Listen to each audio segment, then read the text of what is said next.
show! Konnichiwa, buddies, and welcome to a really big shoe. Tonight we've got a slow burner for you. Not as slow as Too Old to Die Young, but the match does take a minute to get going, just like our guest. Someone we haven't seen in 48 Krakens, but last week they called me up and said they were going to be in town to promote their new match, a Kraken and a solo warrior, and their second solo warrior this week. So we went out for some Kirin and some Sochu, and after getting a little sauce, they gave me a little sneak peek, and I said, we've got to get you on the show so you can show this off. And they agreed. So ladies and gentlemen, let's put our hands together for a warm Big Show welcome for the Tech Tree Tier 7 Japanese gunboat and the first certified solo warrior printer. Give it up for Akizuki. Yes, the Akizuki. Death by 1,000 cuts. But not this time. This time I was forced to play a little differently, and I think once we get past this little lull at the beginning of me kind of just casing the joint, I think you're going to see some key positioning and mostly situational awareness to snatch a win from the jaws of defeat when it comes down to little old me versus a team of 5. So to get this started, let's get the commander and dinner company along with the modules up on the big screen. And look how much this has changed from last time. None at all. Seems Kurita was happy feeding Kohada to Bay. I mean, they both love seafood, and Sims an old spicy lobster roll. We're on Haven, which I can't believe how much I enjoy some maps when I haven't played them every other match for the last 4 months. We last saw this with the big brawl in the Odin, and while this won't be brawling in this match, we will be sinking ships in rapid succession. I strolled into B blowing dro like it's legal, and the red team only has an Akatsuki and Le Fantasque, both ships that I could easily gun down in moments, though one of those I couldn't catch even with my speed boost on and a strong tailwind. Now originally I was going to head over to C, but as our team is capping that unopposed, and as our blue Benson is sitting in a smoke blasting away, something I wish I could be doing, I will just stay out here and spot for the team and try to figure out just where the heck the red destroyers are.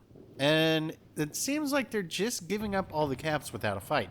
Now around this time, my division mate says they just spotted torps over on the west side, which really shouldn't be a surprise considering the majority of the red team has opted to jump on the groovy train and head that way. So I'm going to head over that way too, in hopes of being able to help. Mr. Snicket, this is a series of unfortunate events. First, it is Le Fantasque, a ship I can outgun, but not one I can outrun, let alone try to keep up with, and with all those ships out there, I can't really push out to scout either. So things are starting to sour as we find ourselves in the pickle. Now, rather than run out there and die, I'm going to turn back as the weatherman says the forecast calls for clouds of chronic and smoke up. I'm going to put some sushi rolls in the water and just start blasting. Now it's obvious the King George is going to go down one way or the other, either by Vincent's torps or by mine. So at that point, once that is obvious, it is time to switch to another target, as a comedy of errors is about to unfold right next to me. Our blue Benson is going to take one of the Fantasque's torps and flood out, and my division mate is going to take a massive load from the Massachusetts on his superstructure. You must not have watched my How to Brawl in the Bismarck video.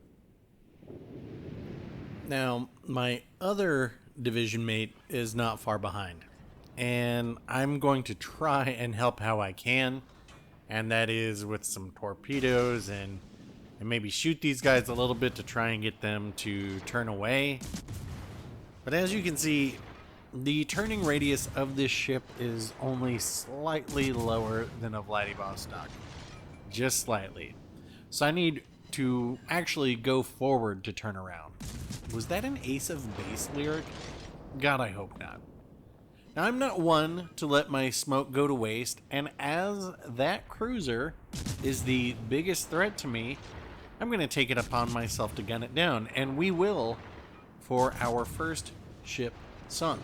And you can see me switching over to the AP here as he goes broadside, because these little pea shooters, they will do some damage, and not just to a Helena. You can do this to really any cruiser and any battleship. One of the things I see in a lot of videos is people not switching to AP in their destroyers. Well, I mean, you guys have heard me say that 1,000 times. For educational purposes, I am now going to demonstrate how enormous the turning radius of this ship is. And I don't want you to think that I did this accidentally. I only did this because I knew this would be a game that I'd want to post, and I figured I should put in some, see, this is what happens when you mess up. Don't do this or you'll look like a total noob. Yeah, so that's what I do for your quality programming. Fortunately, that Roma keeps on going, or I would have been done for. I bet they're going to regret that later. Now at this point, my division mate has been requesting some help for more than a few minutes, so I'm headed back to try and assist in them. They desperately need me to get into range for their will to rebuild to activate. And what with the majority of the red team headed that way, well, that's where the action is, so I need to head that way anyway. Those of the more observant persuasion amongst you will probably see what is about to happen. The red team has a La Fantasque, 4 battleships, and a cruiser, to our 1 battleship, which is my div mate, 3 cruisers, and me sailing around in a ship weighed down with bricks. We're going to start dropping our cruisers like there's no tomorrow. There's the Fantasque. Might as well take a couple shots while I can as I try to head back to my division mate. And since I'm spotted, might as well shoot the guys now. Why not? A bit of fire. But our Helena back there is going to get wrecked by the Roma and the Fantasque. And I am closing in as fast as I can, which is what? About 15 knots? I'm kidding. But you know what? It's too late. My division mate goes down, and now there is a weak New Orleans taking on a charging Gneisenau. I have to start thinking strategically at this point, and I'll walk you through my thought process here. First, our New Orleans is dead. Even if they don't know it, there's no sense in me rushing the cap. I need to turn out to make sure I don't get spotted and drop these torps just in case I can catch this ship with one, or in a perfect world, all of them.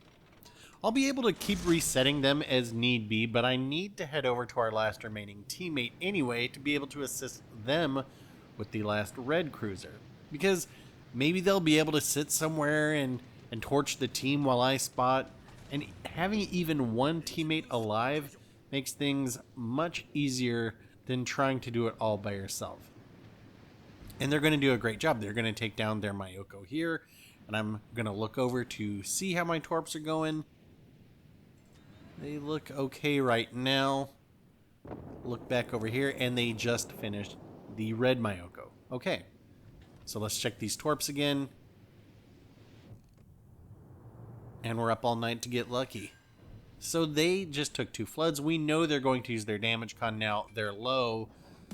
I need to get a fire on that Gneisenau, and they should be dead.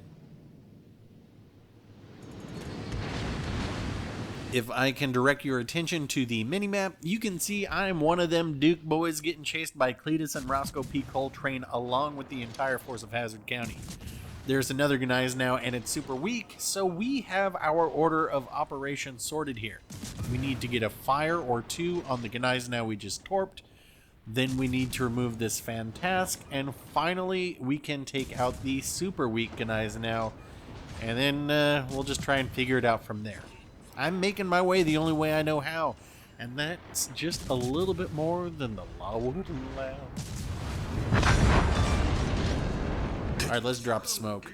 Let's drop smoke and break line of sight, especially if we can get a fire on this Gneisenau. Come on, RNGesus. Hello. Alright, so Both the Gneisenau's are dead now. We did lose Daisy Duke right before the first Gneisenau sank, so that's what set us up for this solo warrior. And a funny thing is about to happen. In this sequence, we went from being down 100 or so points to now being in the lead, and this changes everything.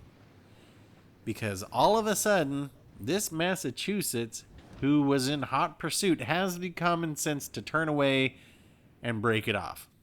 But the red team is going to have to get on a cap. Now, I don't know where the Roma is, but I can sit right here and watch the Massachusetts head into sea and try to torp them. It is a long shot, admittedly, but it's also really all I have going for me at this point. So if I stay right here, I should be able to keep eyes on where this one's going, and my twist and track indicates that it's closest. So, alright, I'm just going to focus this Massachusetts, and we will see if we can't torp them.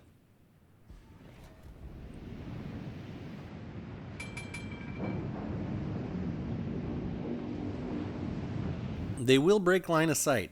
There is no doubt about that. So I'm trying to watch the indicator as an estimate of how fast they're going so I can get this on target, as I'm probably going to need at least 2 torpedoes to sink the Massachusetts due to its torpedo reduction.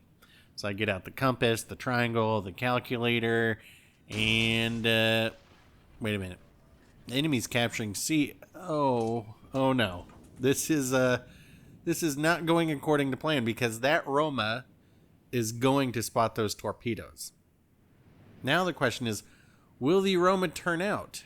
And I'm betting that they will once they see these. So I use my torpedo reload booster, and we're going to send it just a little bit in front of the indicator in the hopes that they continue to turn to their right side. And we will see what happens. I can barely watch. Tell me when it's over. No, I can watch. Is it? I don't know. Do they look good? I think they look good. Are they gonna? Oh, looks like they are. Kraken 205 in the Akizuki. But it's not over. We're up by 180 points, but the red team is triple capped. So I'm going to need to get on a base. And if the Massachusetts dwells on games they should have won like I do, then this is where they will realize they went wrong. I'm not going to C. It is way too risky that I would be spotted, so I have to go to B. And if I were them, I would be making a beeline right there. I mean, it's risky, sure, but the destroyer has to go there to win and has to sit on the cap. So if they were to head here and just push the cap, I would be forced off, or I would be forced to torp them, which this ship only has one set of torpedoes, so it seems pretty unlikely. But they make the mistake of going to A. I've covered how this works in other videos before, but it is roughly 40 points-ish per minute per cap. And we're up by 140 points right now. So that means in the minute remaining, the most the red team could close the gap by would be 120. So we would still win. Of course, if I get on this cap, then the most they can close the gap by would be 80 points, in which case we still win. So that's why I'm saying the Massachusetts should have come here. Or I guess it's possible that they were thinking, by God, that little buddy, he's gone and done it. He deserves this win. But I'm pretty sure that's not going to be the case, as they are going to blind fire into the cap and try and hit me. And of course, for anyone still watching, I give the old, that's how it's done right there. I'm not going to be one of those people who shoot their guns at the last second, because I think it's more frustrating to never know, and I love getting other players' butt hurt. I got some hate mail today in German, and I had to use Google Translate to understand. It was someone telling me I played with no honor, which always makes me laugh out loud. It's always the folks at the bottom of the scoreboard who have all the time to send you a message. Speaking of, let's see this scoreboard. 3,098 XP for a very good game, and the 15th solo warrior of my esteemed career. All things said and done, red team should have won. But I also couldn't have done this without the blue team getting those Duke and Eisenhows as low as they did. And that's how the cookie crumbles. Cookies. So if you understand that mint chocolate chip ice cream has to be green to taste good, hit like. If anything more than vanilla is too spicy for you, hit dislike. Questions, comments, the best vanilla ice cream ever, leave it down below. And to guarantee you never miss the only Wowzles commentary I'm aware of that will talk sushi and ships at the same time, hit subscribe. That's it, folks. Thanks for watching. I'll get out for another one soon, and we'll talk